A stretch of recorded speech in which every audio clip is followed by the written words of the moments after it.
Good morning, everybody. It's Coach Melis. It is the day the Lord has made. Welcome to Monday. It is a new day that the Lord has made, as I mentioned. And you know what? I am excited to share this encouraging word with all of you. I titled it Smoke and Mirrors. As I was in church yesterday, I had got this impression of three key words that I felt like the Lord was showing me how the enemy was causing a smoke and mirror diversion that was happening. And you know, when you think about smoke and mirrors, it's about something that's drawing our attention away from the very thing of what God's trying to do. Okay. So when we are thinking about this, there are three key words that I that was just so highlighted in my spirit, and I want to talk to you about that today. And that is, first and foremost, it is the situation of distractions. You know, we can be putting a lot of energy into doing things, and I mentioned this last week about chasing after the wind. We put in a lot of energy into areas that are not very fruitful in our lives. And distractions can be those things where we are expending and just putting that focus on. And I have always coached, and I will always preach and say that what you focus on, you do empower in your life. So if you're focused on the negativity, if you're focusing on what's wrong, if you're focusing on what didn't happen, if you're focusing on how you didn't accomplish this or that, that's all negative, right? And so I want you to shift your mindset to focusing on what's right, what's good, what is positive. Focus on the small things in your life. Because again, distractions are those very things that will keep us from moving into the fullness of what God has for us. Distractions can be those very things that will stunt our momentum and keep us in that place of where we feel stuck, that we feel like we're in bondage. And I want to just encourage you, you're not stuck. God doesn't want you to believe that you're stuck. God doesn't want you to remain stuck. In fact, I want to release this encouraging word over you. I want to release the scripture over you. And it is John 14:6, where Jesus says, I am the way, I am the truth, I am the life. I want to release over you that Jesus is the way, so that when you seek him, he's saying, okay, I'm going to show you the way. So don't get caught up in all these distractions of how this didn't play out and how that didn't happen in your life and how you didn't perform a certain way. Don't get caught up in the distractions. Focus in on where God is leading you next. Focus in on what God's trying to do in your life. Focus in on the purpose of what he's trying to partner with you to accomplish. Focus in on seeing the potential that's within you that he wants to release through you, because it's the power of his glory. It's the hope of glory being released when you partner with him, when you see yourself not from a self-righteous way, but his righteousness, when you see the empowerment of him moving in and through your life. There's this place of new freedom that he will move in and through your life. The second thing I want to talk about is about disappointments. This was really heavy on my spirit as well. It's not only distractions, but we have disappointments that we're dealing with. And some of those disappointments are in expectations. Let's talk about expectations for a moment.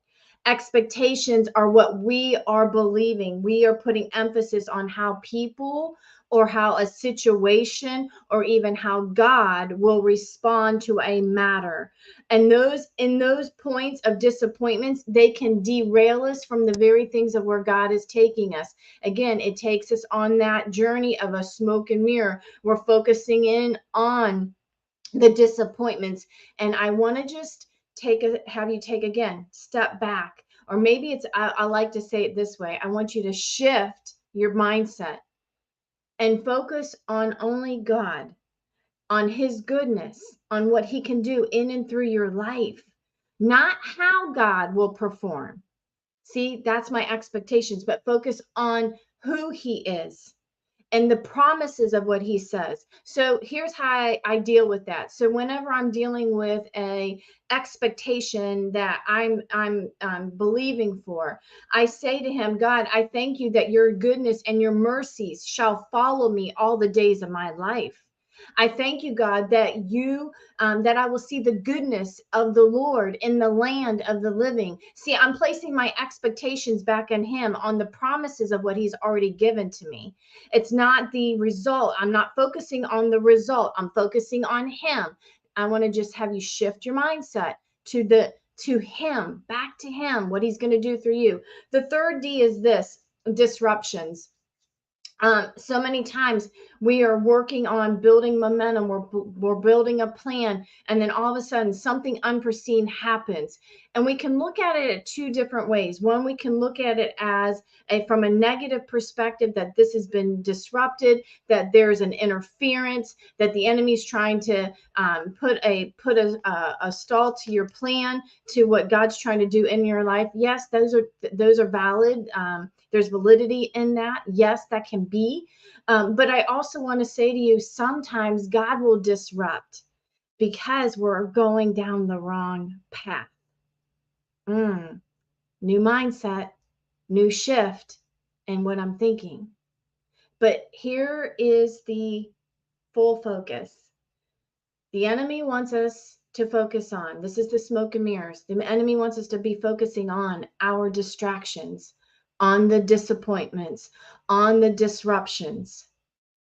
He wants us focused there, because if we're focused there and our energy is focused there, then we can't see where God is trying to lead us in a new way. That's my message for you today. Jesus says, I am the way, I am the truth, and I am the life. Some of you have been pouring all of your energy into something that is leaving you depleted over and over and over again. And God is saying, I want to show you the right way. I have a purpose and a plan and a calling on your life. I want to pour you, and I want to pour in you and through you, but I wanted to do it my way. I want to show you my way, so that you're not trying to sustain, that you're not trying to maintain. Oh, come on. That's a good word for some of you right now. Some of you have been trying to sustain and maintain, and you're exhausted.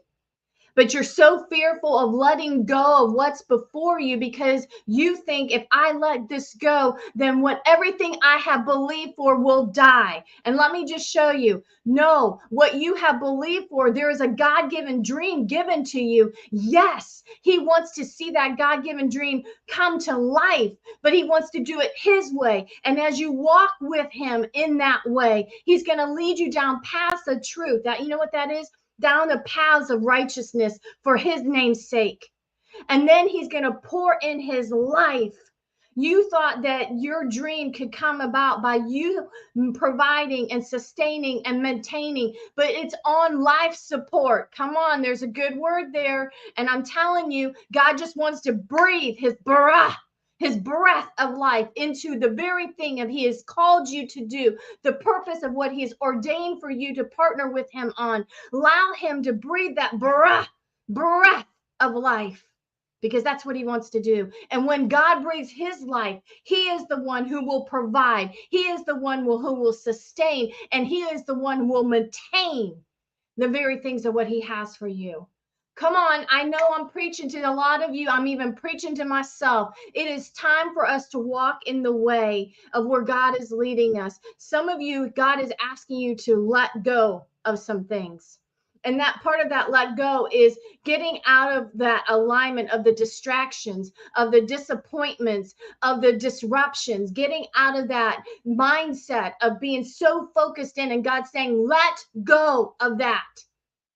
And shift your mindset back to him, on him. And maybe this week, can I just encourage you? Just ask God, God, show me the way as it pertains to handling this family matter. God, show me the way on how to build the business plan that you want me to have in this next season of my life. God, show me the way how to invest in our finances so that we are being wise for the future. Not to say that finances are our total security, but it's a provide of a means. God, show me the way as to how do I invest in this marriage so that the richness of what you always intended to come forth would come. God, show me the way to invest in myself so that I am growing with you, I'm developing you, and I'm maturing in you. God, show me the way where I need to make shifts in my mindset, where I need to come up higher and see things from your perspective, not down here, not getting derailed in the very things of distractions, disappointments, disruptions. Show me the way. Because God, as I see the way, I'm going to choose to walk in that way, which will lead me down paths, which you will then bring into greater life into my life. Yes? That's your challenge this week. Recognize what are the smoke and mirrors happening right now. Then shift your mindset onto Jesus, because Jesus is the way, and he will lead you down the path that you need to take in this season. Not 5 years from now, not 10 years from now, but right now. Focus on where he's leading you right now. All right. That's your encouraging word for the week. I pray that you be blessed. I pray that you be encouraged. I pray that you would recognize there is so much goodness that God desires to do in and through your life. Continue to press into him, press into everything he has for you, and know that you are loved, lovely, and lovable. Have a beautiful week, everybody. I'll see you soon.